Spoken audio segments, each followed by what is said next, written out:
Hello and welcome to Rathod Science Academy. Today in this session we are going to see very important articles that appeared in our today's newspaper. First of all, I'll let you know important topics of the day, and later on we are going to analyze each and every topic, and at last I'll be giving you prelims practice questions guys. So online students, please don't skip this video anywhere. Please do watch until last so that you can get lots of insights regarding how to prepare current affairs. Okay, first let us see the topics of the day. First one is Modi meets Norwegian Prime Minister as they upgrade their ties to green strategic partnership. The important keyword of this article is green strategic partnership. You may get a question on it, and we are going to see how the question can be asked in that area. And already in 2024 there was a question which is asked related to Norway. So here we are going to see what is that question exactly as well. And this topic is important from GS paper 2 under international relations. And next topic is PSU banks insurers asked to cut travel cost, use EVs. As you all know that we are facing crude oil crunch in our country. So because of this, even banking sector is advising their workers to use electric vehicles, and they are moving towards work from home. So this article is focusing on how to reduce expenditure of banking, and banking is one area where UPSC will ask questions from that chapter every year. Without questions on banking, there will be no question paper in your UPSC. So your banking sector will be very important. From this area you have to see about what exactly the expenditure of banking, and this topic is important from GS paper 3 under economy point of view. And next topic is Annapurna scheme in aid for imams, priest out. So this article is talking about one important scheme called as Annapurna scheme. And every year in your prelims, minimum 3 questions will be there related to scheme. And I'll tell you which schemes you can expect in this year paper. And this topic is important from your GS paper 2 under governance. And next article is disabled inmates face double disadvantage in Indian prisons. There is one report which says about the conditions of prisoners in jails. This article is important from GS paper 2 under governance. And next topic is DRI recovers 2 Indian red sand boa snakes in Telangana. So here this article is talking about one important animal species, that is red sand boa, which is having huge market value. Okay, normally we can see the illegal trading, selling of the snakes in the grey market and as well as black market. Okay, so this article is important from GS paper 3 under environment and ecology. And next topic is 38 million full-time jobs may fall if West Asia war continues, wants ILO. International Labour Organization is saying that if this West Asian war continues, then around 38 million full-time jobs will fall. That means it can create huge unemployment rates across the world. Okay, so here we have to see what is that and how India is going to be get impacted. And next topic is unlearned lessons. This article is talking about strategic petroleum reserves of our country. And it is important from your governance and as well as economy and geography point of view guys. Okay, now let us see in detail. Look at the title and read out the title. Modi meets Norwegian Prime Minister as they upgrade their ties to green strategic partnership. Okay, the key word in this article is green strategic partnership. So how can you get a question? Consider the following statements regarding green strategic partnership. Is that a possible thing? So one question here is, consider the following statements regarding green strategic partnership, and they'll give you statements and they may ask you to identify above statements which are correct or incorrect. That is the first possible question. In our yesterday's class, we discussed about Nordic countries. Why? Because our Prime Minister is on visit after 43 years, right? So here one more possible question is, consider the following countries. They'll give you 4 to 5 countries and they may ask you which of the above are part of Nordic countries. So which are those 5 Nordic countries that we discussed in yesterday's class? Norway, Sweden, Finland, Iceland, one more, Denmark. Yes, we have 5 countries. They may ask question on that. And next one is, if you see this Norway, it is sharing boundary with North Sea. If you open your atlas, you can see like Norway sharing boundary with North Sea. There was a question 2024. I'll show you that question related to North Sea. Okay, how the questions can be asked, so that you can get an idea like, yes, you have to prepare in that way also. Okay, now let us see this article clearly, and we are going to focus on this green strategic green partnership. Okay, you know about what is the context. Our Prime Minister is on visit to Norway and he is participating in India Nordic Summit 2026. Right? And which are those Nordic countries? You know, Norway, Sweden, Finland, they will be present together, and we have Iceland and Denmark. And if you see about the history of India Nordic Summit, earlier also we had this summit. For the first summit happened in 2018, that too in Sweden. And second summit in 2022 in Denmark. And third summit in Norway now in 2026, guys. Now the present summit is third India Nordic Summit. And in which areas we are focusing? We discussed about that in our yesterday's class. We are focusing on clean energy. We are focusing on critical minerals, Arctic policy, shipping, technology, startup and supply chains. So these are the focus areas of this summit. Okay, I said you there was a question, no? So this is 2024 question. See this question. Consider the following countries: Finland, Germany, Norway, Russia. How many of above countries have a border with the North Sea? And now this Nordic Summit is going on. Again, there may be a question on North Sea in the same way. Okay. So see here, which are the countries sharing boundary with North Sea? One is there for sure, that is Norway. Here you can see map. In this map, you can see countries. Here we have UK. Here we have France, Belgium, Netherlands, Germany, Denmark, Sweden, Norway. So these are how many countries? 1, 2, 3, 4, 5, 6, 7, 8. 8 countries which are sharing boundary with North Sea. Only this light blue color part is North Sea. Here we have Norwegian Sea. Here we have Atlantic Ocean. So here now find out which countries are sharing boundary. Here we have Norway, we have Germany, Russia is not sharing and Finland is not sharing. So what will be the answer? 2 only. Okay, in this way, if you open map, if there is any country is in news, you have to open map and you have to see nearby water bodies also. Because UPSC has a tendency to ask question on North Sea. And you have to make a list of countries which are sharing boundary with different seas. Please make a note. First one is Mediterranean Sea. Second one is Caspian Sea. This time you can expect Red Sea, Black Sea. Next one is North Sea. On these 5 areas, UPSC asked questions many times in this format. They will give you the countries and they will ask you which of the above countries are sharing boundary with Mediterranean Sea or Caspian Sea or Black Sea. So please make a list of countries which are sharing boundary with this. I am showing the question here. Okay, it is recent 2024 question itself. Okay, now let us see the countries where they are. These are Nordic countries. Here we have Norway, Sweden and Finland. They will be like together. Norway, Sweden, Finland. So here we have Finland. Finland is directly not sharing boundary with this North Sea. Okay. And next one is below this we have Denmark. These 3 countries and below this Denmark. And here we have Iceland. Okay. So these are the countries of this 5 Nordic areas.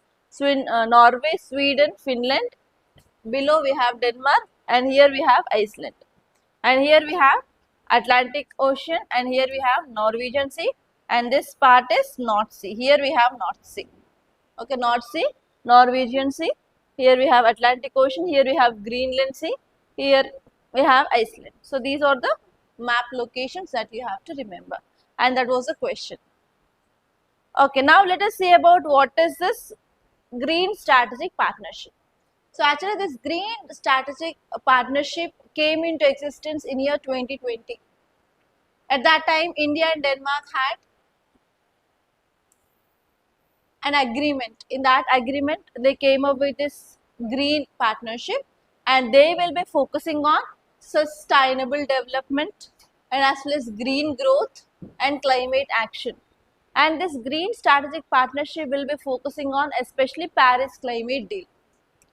They want to implement this Paris Agreement or Paris Climate Deal, and they want to achieve this United Nations Sustainable Development Goal. That is about the aim of this Green Strategic Partnership. And what does this Paris Climate Deal says? It says that we have to reduce global temperature by 1.5 to 2 degrees centigrade when we are comparing with pre-industrial levels.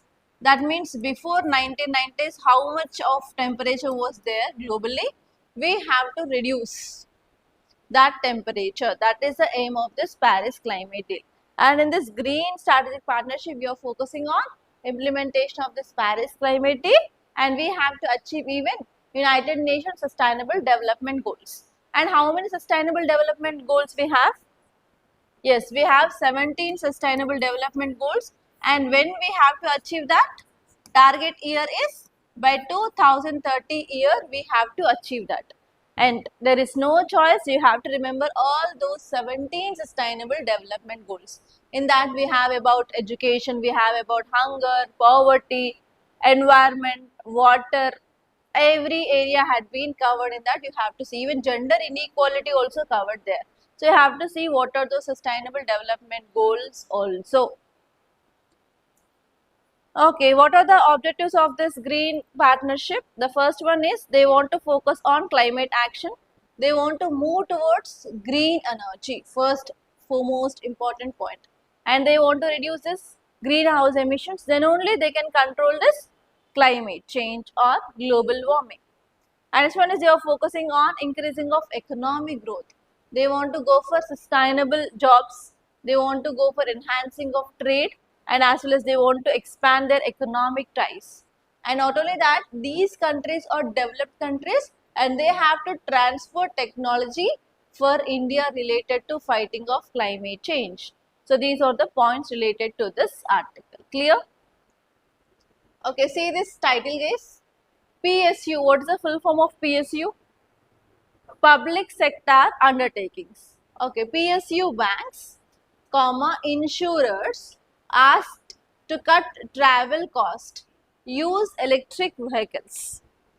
Okay, as you all know that if you see this public sector banks or regional rural banks or whatever it may be, so here we have correspondents, they will be traveling from one place to another place so that they will be providing mobile banking services in village areas, in rural areas, yes. So what is happening in the geopolitics? West Asia is under war. Because of this, what happened? The production of oil had been reduced. Because of this, international market of oil had been hiked or increased.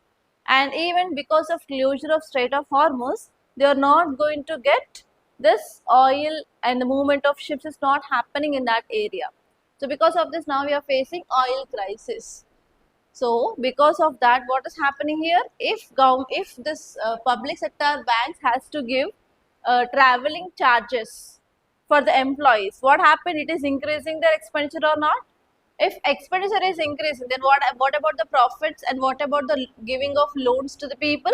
Obviously will be reduced. So because of this, now this banks wants to reduce their expenditure. How can they reduce their expenditure? They want to decrease the travel. That is the first one. And second alternative they are focusing is they want to shift towards electric vehicles. That is the thing which mainly said here. Now public sector undertaking banks and insurers, they are asked to reduce travel. And second one here is they have to move towards use of electric vehicles. Are you understanding here? So here they are focusing on two ideas. First one is cut travel. So how can they cut travel? Rather than going every day, they can work by home, right? So they can go for work from home to some extent. And next one is they have to shift towards electric vehicles, or they can use public transport system to reduce this expenditure. That is this article guys. So how can you get a question if you have seen this 2025 paper, in that 2025 UPSC prelims paper, there was a question about expenditure of RBI. Okay, expenditure income of RBI is one of the favorite area of UPSC. Now, they may ask about expenditure of public sector banks, where they will spend money. Yes or no?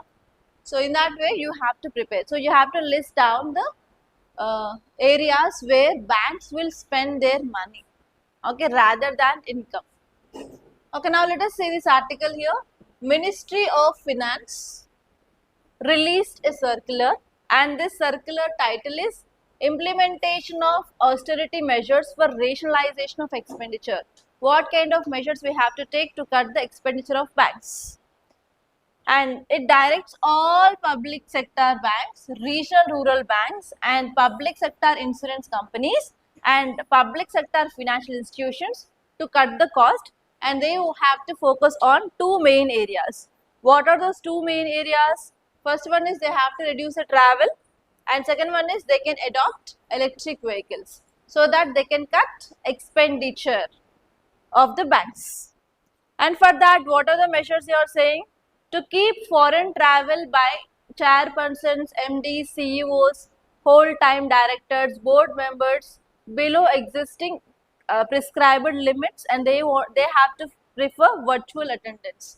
For example, if they have to go to other country, foreign travel, obviously you know that even sustainable aviation fuel price had been increased and aviation sector related price had been increased. So rather than going to other countries, they can go for virtual attendance. Virtual attendance is nothing but just online meetings. That is the first thing they said. And next one is they have to replace hired petrol or diesel cars in head office and branches with electric cars. As you all know that government officers will be provided with the cars for transportation, right? So they will be using normally petrol or diesel cars. Rather than using this petrol or diesel cars, they have to go for shifting to electric vehicles. That is the second important thing. And this one here is they are focusing on progressively transition of existing vehicles to electric vehicles. Slowly they will be converting whatever the vehicles you are using towards this electric vehicles in a phased manner. So these are the measures they are going to take from today because of this circular which had been given to them. And what is the impact of this case? If they are cutting the travel or if they are reducing the use of diesel or petrol, and if they are shifting towards electric vehicles, is there any benefit to our country? First one is obviously we can save the cost of travel. And next one here is government itself can move towards electric vehicles so that it will be changing the attitude of people. And next one here is because of increased petrol and diesel prices. If we are moving towards electric vehicles, obviously what happened? We can decrease our import of oil from other countries so that we can save our forex reserves. And next, anything? Okay, here you have to see the impact from two areas. First one is on cost and operations. So we can save our significant travel time both in domestic, that is nothing but both in India and as well as in foreign countries.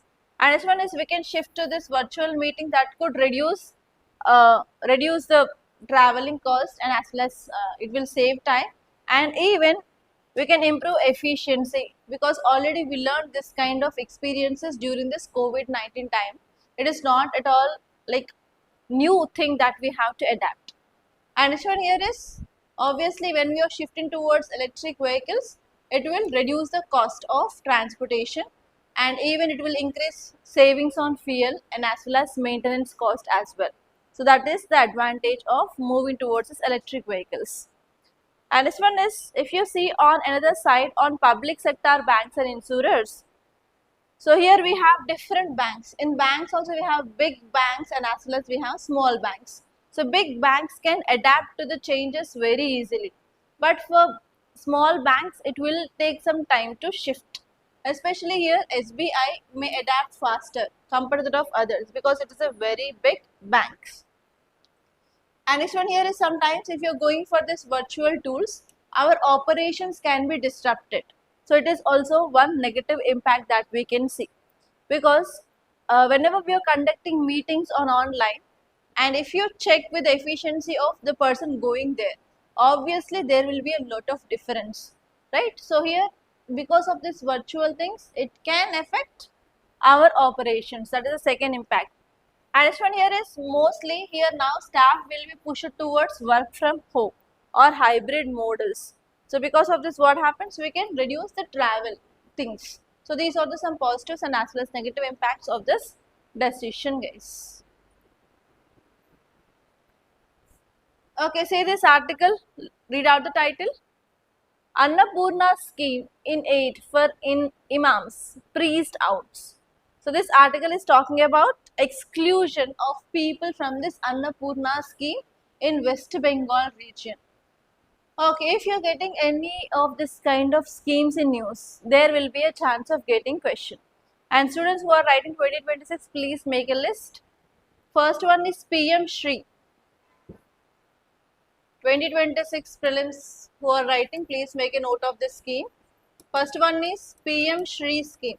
It is about education. Next one is PM Janman, because of Nicobar issue. PM Janman, it is related to particularly vulnerable tribal group.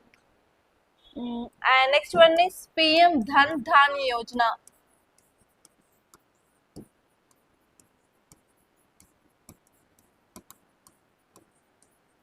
Next scheme is PM Dhana Dhanya Yojana. And next one is VBG Ramji. VBG Ramji, it is a new one, right? It replaced MG Narega. And next one is ELI, Employment Linked Incentive Scheme. Okay. Prepare these 5 schemes very well. And one more scheme is that I can't recall right now. PM Shri Janman Dhan Dhan Yojana, ELI. Okay, write down this. So focus on this. From this 5, for sure you'll get 1, guys. For sure you'll get 1. So prepare well who are writing this 2026 exam. Okay, whenever you are getting any question related to scheme, how question can be asked? Consider the following statement regarding Annapurna scheme, and they'll give you statements and they'll ask you which of the above statements are correct or incorrect. That is the first type of question. And second type of question is if they have to ask question on 2 to 3 schemes, they will give a pair based question. On one side scheme's name, on another side ministry, on another side what it is. Right? That is the second type of question. And third type of question is they'll give you consider the following statements and they'll give you 3 to 4 statements. One statement is about one scheme, second statement is about another scheme, and third statement is about another scheme. And they'll ask you which of the above right or incorrect. So like that you can get 3 types of questions from this area, and for sure in your paper there will be minimum 3 questions from schemes. Minimum 3 questions will be there from schemes. Okay. And one more, PM Mitra. Right now, PM Mitra. It was asked in CDS 2026. PM Mitra. Okay, so these are the schemes. Okay, now let us see about this Annapurna scheme. Annapurna scheme launched by government in 2000 itself. In 2000 year, this Annapurna scheme launched by government of India, and it is implemented by right now Ministry of Rural Development. It is Ministry of Rural Development scheme. Annapurna, it is about something related to food, right? Okay, under this scheme, government will be providing 10 kgs of free food grains. How much they will provide? 10 kgs of free food grains per month to destitute senior citizens. For senior citizens, they will give this scheme. And normally you know that if they are under any pension, if they get any pension, they are not eligible under the scheme. If they are not getting any pension, then they will get 10 kgs of rice per month per a senior citizen under this Annapurna scheme, guys. And if you see the objectives and target group, Target group are only senior citizens who are around 65 years and above, and who are not having any source of regular income and who are living in extreme poverty will be covered under this Annapurna scheme. And the goal is to ensure food security and to prevent starvation among these elderly people. And next one here is, yeah, that's it guys. And one more important point you have to remember is, this scheme is central sector scheme. What is central sector scheme? Normally in government schemes we have two types, no? What are those types? We have central sector scheme. Next one is we have centrally sponsored scheme. Central sector is nothing but 100% of funds, whatever that is required to implement that scheme is given by central government. Centrally sponsored means funds will be distributed between center and as well as states for implementation of the scheme. And this is 2018 question in your prelims. They gave question in this way: consider the following statements. On under that they gave two statements. One is about central sector scheme, second one is about centrally sponsored scheme. They flip-flapped the sentences. And answer is neither one nor two if they flip-flap. Are you understanding? So this is exactly the question 2018. You have to know that. Central sector scheme is 100% funds will be given by central government. Centrally sponsored is, it will be shared. So the revenue sharing will be like 60 is to 40% or 50 is to 50%. 80 is to 20 or 90 is to 10, like that. They will share between center and as well as state. Okay. This scheme is entirely central sector scheme. That means 100% of funds will be given by central government itself. Okay, that's it.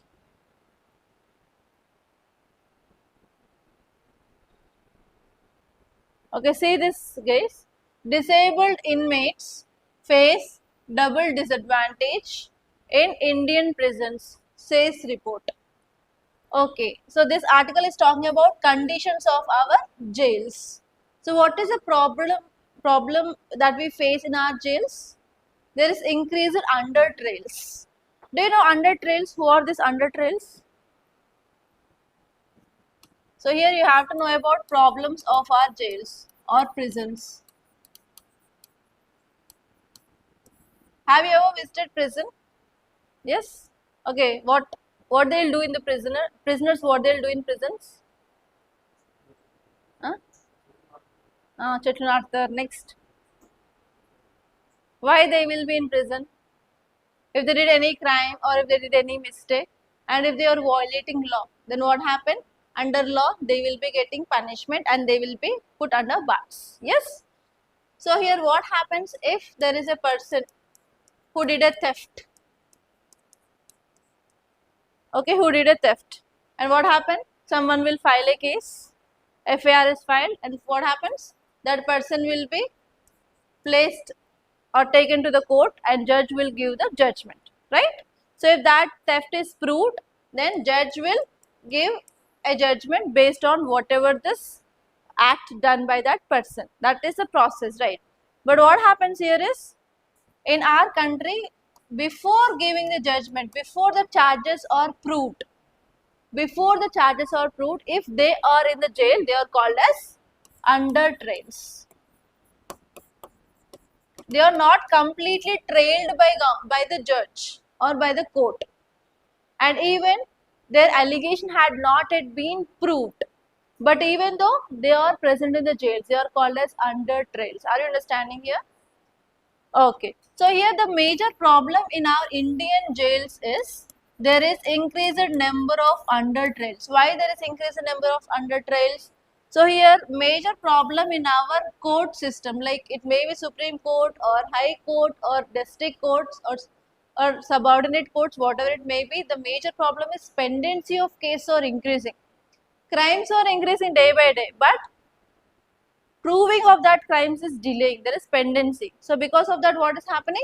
There is increased number of under trails. And because of increased number of under trails, the capacity of jails is not sufficient now in our country, and we are going for expansion of jails. But expansion of jails will not happen overnight, right? So it will take a lot of time. So because of this, what is happening here? There is increased burden on jails. So if we have to accommodate 100 prisoners, now we are accommodating more than 200 prisoners in the same jails. That much overcrowding of prisons happened in our country. So if overcrowding or burden is happening, that means can we provide proper facilities for these prisoners who are present? No, right? So even if you take example of our home itself, in our house, if 5 members are there, the food is like fries, tasty food. And if that 5 members increase it to 7 or 8 members, what happened? Obviously, the food quality will be changes. So here you can see 100 members to 200 members. So they are not getting proper facilities in the jails. So which kind of facilities they are not getting? They are not getting proper food, nutritious diet. And next one here is even suffocation can happen. Even they will be not having proper access to the toilets. Okay, and in summer season obviously water scarcity will be there. So like that, normally they'll face lots of problems because of overcrowding. And now in that prisoners, if there are having like disabled people, then what happens? Furthermore, discrimination can happen because of disability, and even these disabled peoples will be having double burden. That is this report. Are you understanding? So here if you see this title, it says that disabled inmates. Inmates are nothing but prisoners who are present in this jail. Disabled inmates, they face double disadvantage in Indian prisons. This is the report. Are you understanding? Because of overcrowding, normal people only will face lots of problem. Then what about this disabled people? We cannot imagine their condition. That is about this report. And now let us see in detail.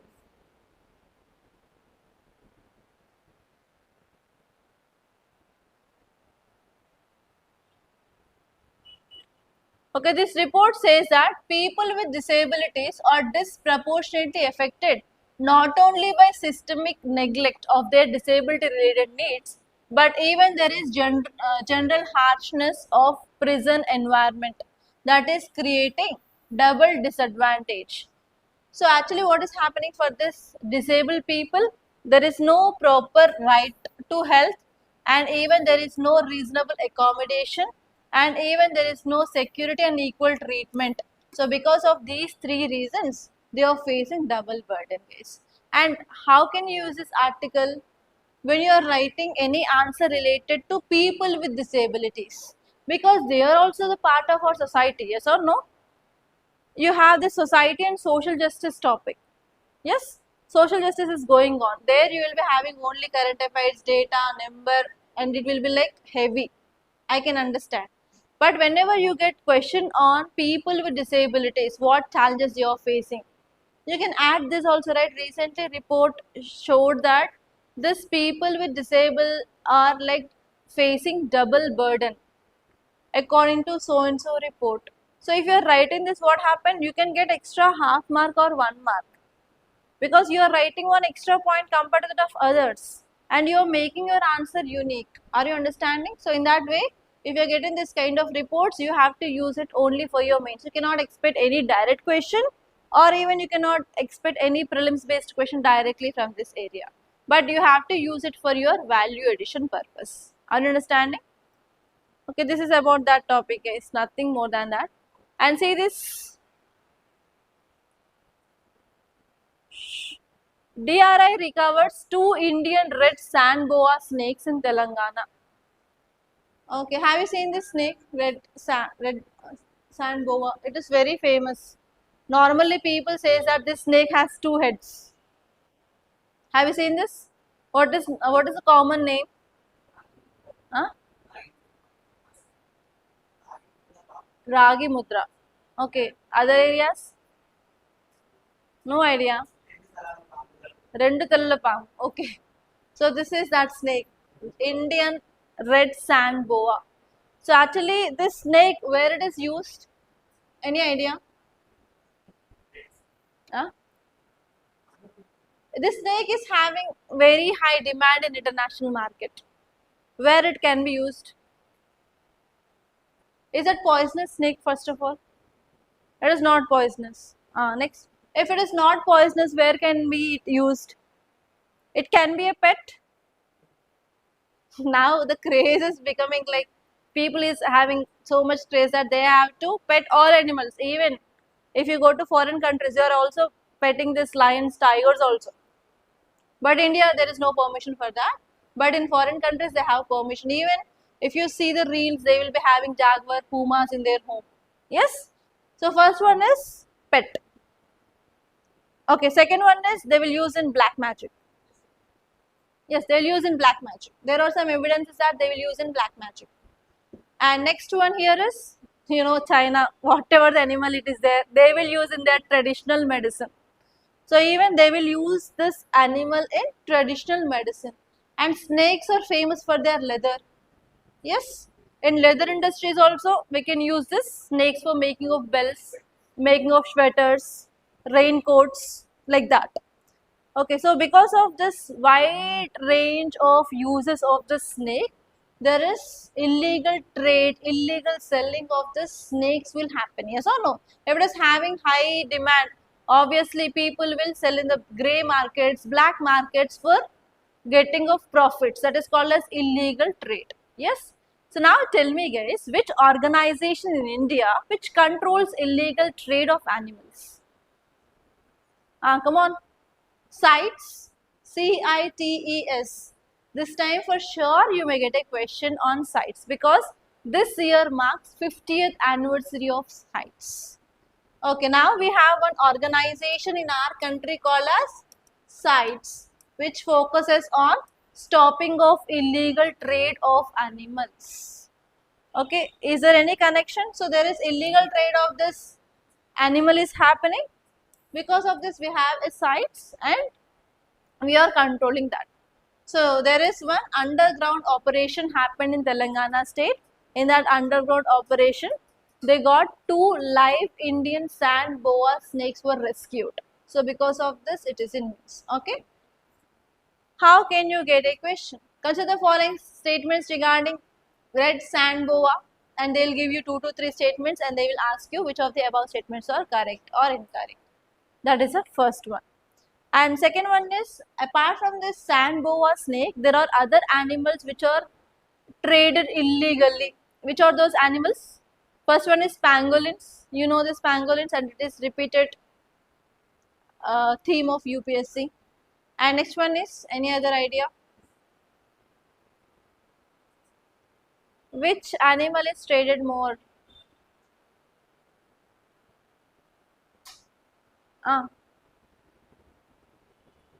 Tiger for nails and as well as skin. No idea. Next. Squirrels. Squirrel is small, no? Okay, squirrel is used for cow. Okay, they will take some animals which are traded illegally and they will ask you IUCN red list status. Yes. So like that you will be getting a pair based question in that format also. And next one is this time CITES. For sure you'll get a question. Consider the following statements regarding CITES. They'll give you 2 to 3 statements below that and they will ask you to identify correct or incorrect statements. So you have to prepare in that way. Okay, now let us see some facts regarding this red sand boa. Okay, it is non-venomous. That is, it is not poisonous snake. Okay, it is not at all a poisonous snake. So because of this, many people will show interest to pet this snake. And normally the color is reddish brown and thick set snake. And the length is just 75 centimeters, even not 1 meter. 1 meter is equal to how many centimeters? 100 centimeters. That is around 75, means even less than a meter. Unlike the most snakes, the tail is very thick as its body. So many people says that it is having 2 heads, but it is having only 1 head. Tail is like blunt. Okay, it is not like sharp. And next one here is It is nocturnal. Nocturnal means it is active during night time. It will search its food in night time, and majority time it will be in the underground itself. It will not seen on the trees or on land. Mostly it will be seen underground itself. Only in the night times it will come out of its burrow and it will search food. And if you see the distribution, it is commonly seen in northeastern states and North Bengal, and it is not found in Indian islands. It is only seen in the mainland India but not in Indian islands. And if you see IUCN Red List, it is listed under near threatened, and under CITES it is under Appendix 2, and it is under Schedule 4 of in Wildlife Protection Act. Okay, see this next article, guys. 38 million full-time jobs may fall if West Asia war continues, warns ILO. What is ILO? International Labour Organization. International Labour Organization is warning all the countries that if West Asian war is going on, if it will continue, means obviously it will lead to loss of 38 million jobs.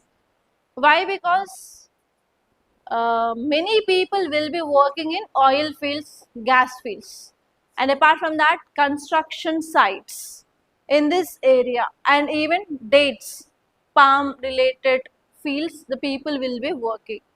So now what is happening here? War is going on.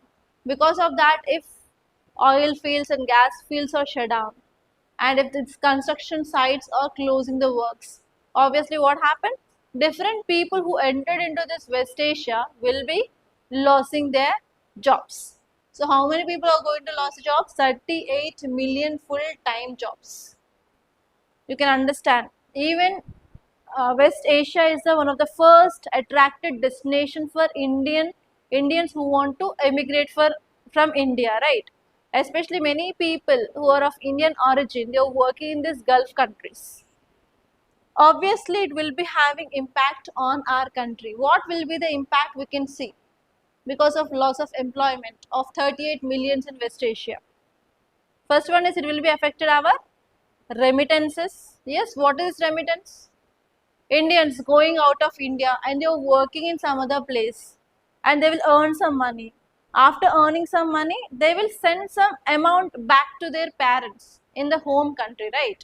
That is called as remittances. If the people who went to this West Asia, if they lost their job, will they send remittances back? No, the remittances will be affected more. If remittances are affected, then what happens? They will send money in dollars or foreign currency. What happened? Our foreign currency reserves will be obviously reduced, and the demand for Indian rupee will be reduced. That will lead to overall depreciation of our Indian currency. And this one is the parents who are present in India, they are not getting money from their kids or from their children from other countries. And what happened?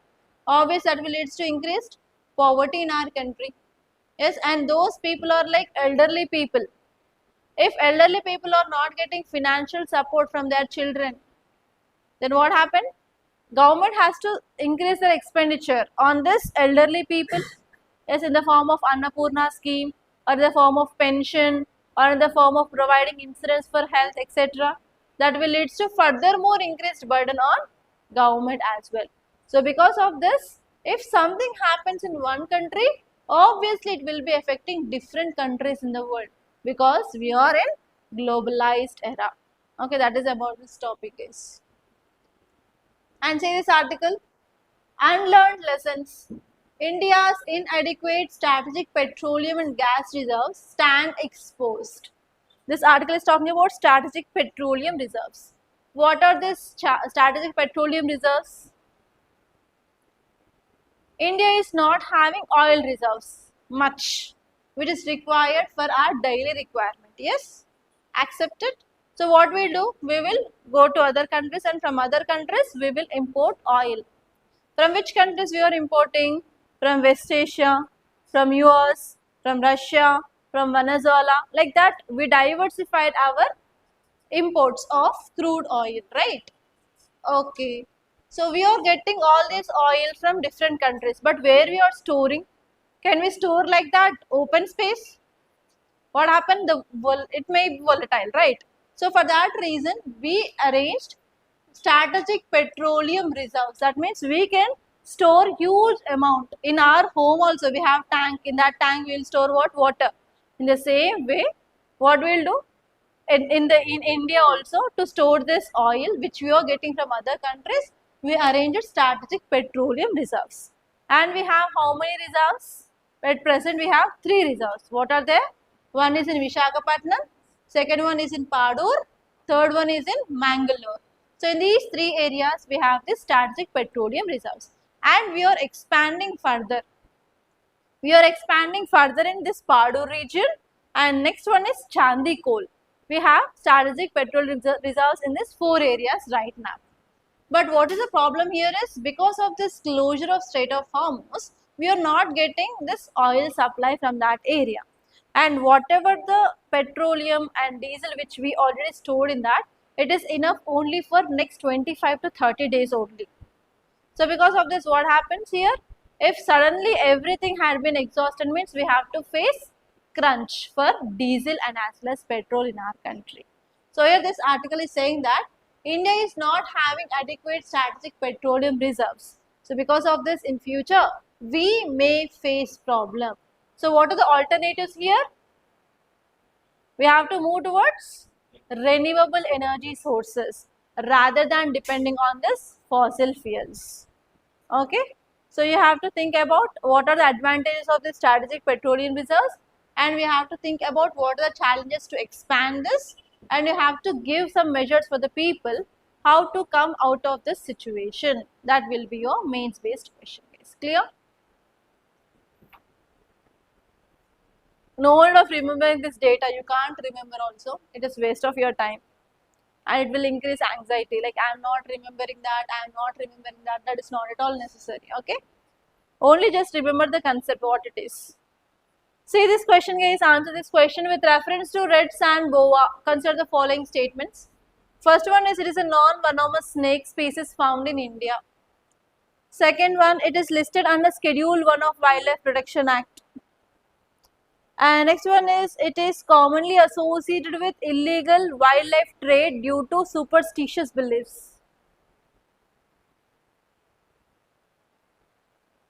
What is the answer?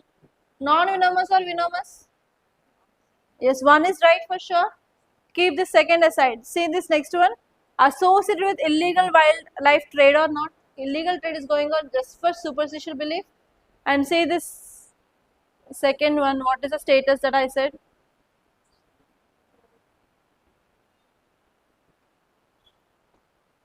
Schedule 4. Check once whether it is or not. Okay, so if that is Schedule 4, then what is the answer? 1 and 3. Answer will be B here. This is that question of B. And say this next question, guys. With reference to Annapurna scheme, consider the following statements. It is a central sponsored scheme implemented by Ministry of Rural Development. The scheme provides free food grains to senior citizens who are eligible for pension but not receiving it. And next one is, beneficiaries receive 10 kgs of food grains per month free of cost. You have to eliminate one possible statement. What is the statement that you can eliminate? First one. So what is the answer? 2 and 3. Okay. So like that you have to answer your questions. That's all, guys. By this I am concluding. Thank you so much for watching. And if you like this class, please do hit the like button and please do share this class with your friends. And if you have not yet been subscribed to our channel, please do subscribe, guys. And if you want to join GS Foundation course, you can join our academy. We are providing both on online and offline. And if you have any queries, please do contact us on this number 8074765513. Thank you so much, guys.